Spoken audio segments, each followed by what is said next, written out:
Another prediction, and this could be a trend and it could be a specific incident, Allah knows best. But we are all aware of one of the most amazing predictions that we now see in front of us in our own lifetime.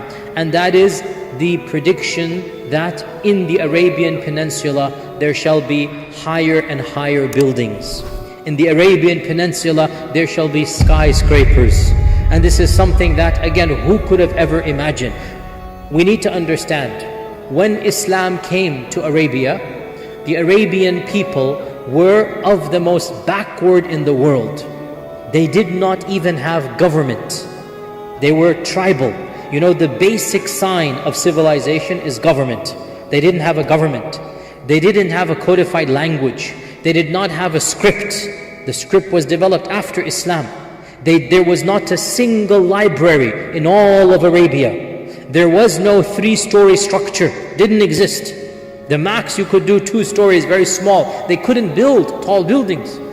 That's why even when they had any type of technology, they're bringing it from outside, because they're not any technological advance. They would import their swords from India. That's why the hadith mentions Indian swords. They would import their armor from Byzantine. They would import their cloth from Yemen. The Arabs did not have that level of civilization that other lands had. So for the Prophet to predict that Arabia and the Arab lands would have the tallest buildings is once again surreal. How could that happen? And not just that, but people who were only yesterday dirt poor would be competing with one another to who is going to build a taller building. And I don't need to go into explicit detail. Wallahi, this is self-evident as we speak. These oil-rich families that control that part of the world, their own rulers were born in poverty. Listen to the interviews of the senior princes, those that are still alive.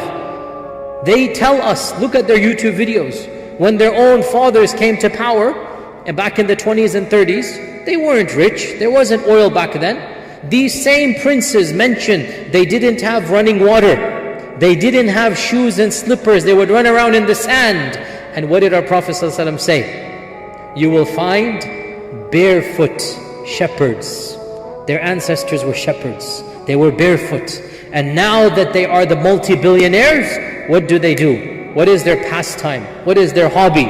In the year 2000, Faisaliya Center opens up. In 2010, Burj Khalifa opens up. In 2015, this happens. Each one of these princes wants to show that I have the bigger building. And Burj Khalifa, by the way, is 2.5 times taller than the Empire State Building. Go imagine that. And when the other prince of Arabia heard that, he goes, Khalas, I'm going to build in Riyadh something that is even taller than your Burj Khalifa. It's as if, mashallah, their iman is so strong, they want to prove the Prophet correct. And they're going to say, look, I'm going to do exactly what the Prophet said. But of course, anyway. So the point being that it is self-evident in our times. We are seeing this phrase enacted in front of our eyes.